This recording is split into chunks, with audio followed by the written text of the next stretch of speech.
دین vibes, دین کی آواز۔ ہر مومن مرد ہو یا عورت جس نے بھی روزہ رکھا ہر رات میں اور ہر دن میں اس کی دعا کو اللہ تعالیٰ قبول فرماتا ہے۔ اب جہاں یہ ایک نقطہ سمجھیں کہ اگر کوئی بندہ آپ کی نظر میں بڑا ولی ہے، بہت اولیاء میں سے ہے، ولایت کے مقام پہ فائز ہے، اور وہ کسی وقت آپ کو کہہ دے کہ جی میرے دل پر الہام ہوا ہے یہ قبولیت دعا کا وقت ہے، دعا کرو، تو آپ کیسے دعا کریں گے؟ بڑے ذوق شوق لجاجت کے ساتھ کہ جی ایک ولی نے کہہ دیا قبولیت دعا کا وقت۔ ارے ولی کی بات کیا، سید الانبیاء، سید الاولیاء، امام الانبیاء، امام الملائکہ، اللہ کے محبوب حضرت محمد مصطفیٰ احمد مجتبیٰ صلی اللہ علیہ وسلم وہ فرما رہے ہیں کہ سحری میں اور افطاری میں اللہ رب العزت روزہ دار کی دعا کو قبول فرماتا ہے۔ تو ہمیں سحری اور افطاری میں کیسے دعا کرنی چاہیے؟ پکے یقین کے ساتھ۔ ہماری آنکھ کا دیکھنا غلط ہو سکتا ہے، ہمارے آقا کا نکلا ہوا زبان سے لفظ وہ غلط نہیں ہو سکتا۔ سارا سال شکوے کرتے ہیں، روتے ہیں، عاملوں کے پیچھے بھاگتے ہیں، بیٹی کا رشتہ نہیں ہوتا، بیٹے کو نوکری نہیں ملتی، بات درست نہیں ہوتا، کاروبار نہیں چلتا، اور اس قسم کی ساری باتیں۔ کیا ضرورت ہے؟ جب اللہ رب العزت نے اس مہینے میں دعا قبول کرنے کا وعدہ فرما لیا اور اللہ کے پیارے حبیب صلی اللہ علیہ وسلم نے خوشخبری عطا فرما دی، سبحان اللہ، مزے ہو گئے ہمارے سے۔ لیکن عام طور پر آپ دیکھیں شیطان اس وقت میں بندے کو دعا مانگنے سے غافل کر دیتا ہے۔ جب افطاری کا وقت ہوگا بس افطاری کے دسترخوان پہ بٹھا کے چیزوں میں مصروف کر دیتا ہے، یا سحری میں لیٹ کرتا ہے،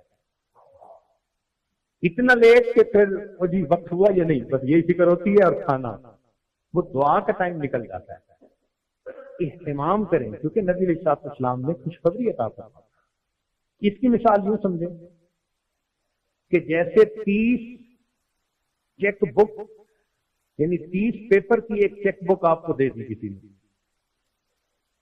بلینک چیک ہے، جو اماؤنٹ اس پر لکھو گے تمہارے اکاؤنٹ میں پہنچ جائے گا۔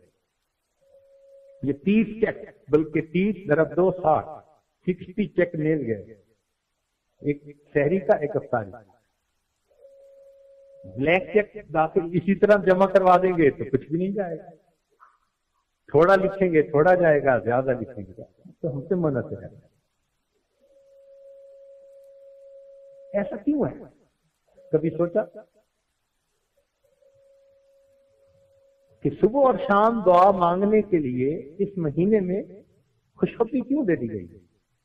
اس کے پیچھے راز ہے، ذرا بات کو سمجھنے کی کوشش فرمائیے۔ ہمارے ہاں گھر میں کام کروانا ہونا، بھائی یہ ٹیوب لائٹ آن نہیں ہو رہی، کسی الیکٹریشین کو بلاؤ، تو الیکٹریشین کو بلانے کے لیے جاتا ہے نوکر، اور اس سے پوچھتے ہیں تم کیا مزدوری لوگے، طے کر کے 100 روپیہ 200 روپیہ، اور اس کو پھر گھر لے کے آتا ہے کام کروانے کے لیے۔ ہم مزدوری پہلے طے کرتے ہیں پھر کام کرواتے ہیں، لیکن جو امیر لوگ ہوتے ہیں نا ان کے یہاں یہ نہیں ہوتا، وہ کہتے ہیں 100 200 ہمارے لیے سب برابر ہے، جاؤ بندے کو لاؤ۔ وہ کام کرواتے ہیں اور پھر کام کر کے اتنا دیتے ہیں کہ وہ بندہ خوش ہو جاتا ہے۔ یہ اللہ رب العزت کا معاملہ تھا۔ رب کریم نے فرمایا میرے بندو تم بھی میری مزدوری کرو گے، سارا دن بھوکے پیاسے رہو گے، اور میں وہ مالک ہوں کہ جس نے تمہیں حکم دیا کہ مزدور کے پسینہ خشک ہونے سے پہلے تم اس کی مزدوری دو۔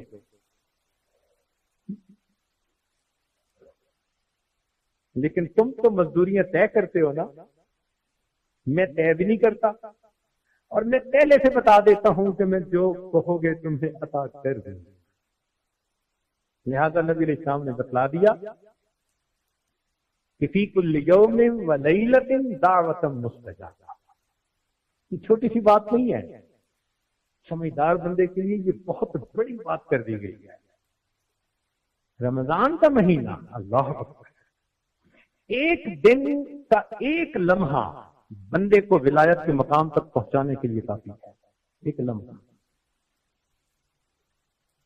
امام ربانی مجد لسانی رحمۃ اللہ اپنے مکتوبات میں لکھتے ہیں، میں نے کشف کی نظر سے دیکھا تو مجھے باقی پورے سال کی رحمتیں برکتیں جو نازل ہوتی ہیں وہ دریا کی طرح نظر آئیں، اور میں نے رمضان کے مہینے کے نور کو دیکھا، وہ مجھے سمندر کی طرح نظر آیا، کوئی کنارہ ہی نظر نہیں آتا۔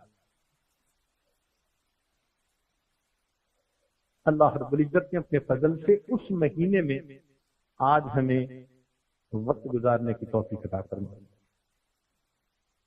چنانچہ نبی علیہ السلام نے اہتمام فرمایا، شعبان کے آخری دن صحابہ کو اکٹھا کر کے ان کو سمجھایا،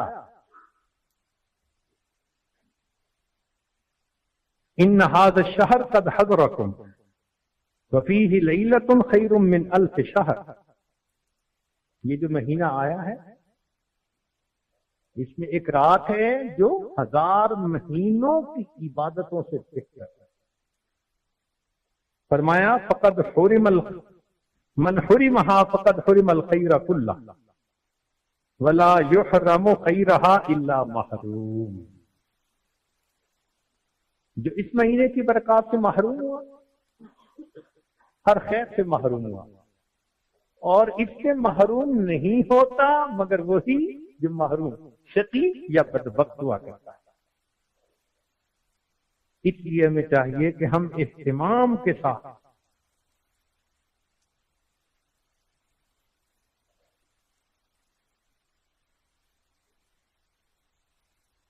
چنانچہ حدیث پاک میں فرمایا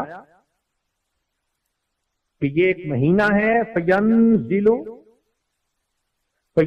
الرحمہ، اس میں رحمت کا نزول ہوتا ہے، وَيَحُطُّ الْخَطَايَا، اور گنہگاروں کی خطاؤں کو معاف کیا جاتا ہے، وَيَسْتَجِيبُ فِيهِ الدُّعَاء، اور اس میں دعا کو قبول کیا جاتا ہے، وَيَنظُرُ اللَّهُ تَعَالَى إِلَىٰ تَنَافُسِكُمْ فِيهِ، اور اللہ تعالیٰ اس میں تمہارے تنافس کو دیکھتے ہیں۔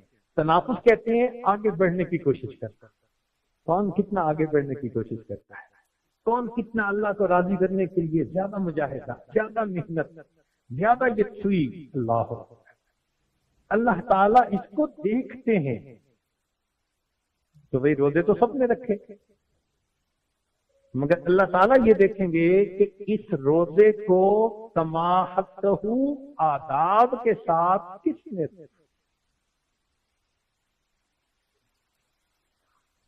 تو ہم کوشش کریں کہ جو دن زندگی کے ہیں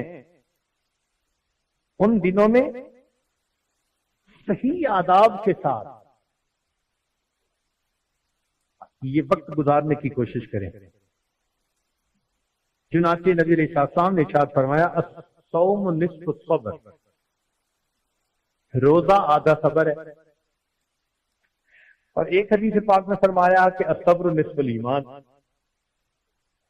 کہ صبر آدھا ایمان، تو گویا روزہ چوتھا حصہ ہوا ایمان کا۔ یہ بندے اور اس کے پروردگار کے درمیان ایک خفیہ معاہدہ ہے،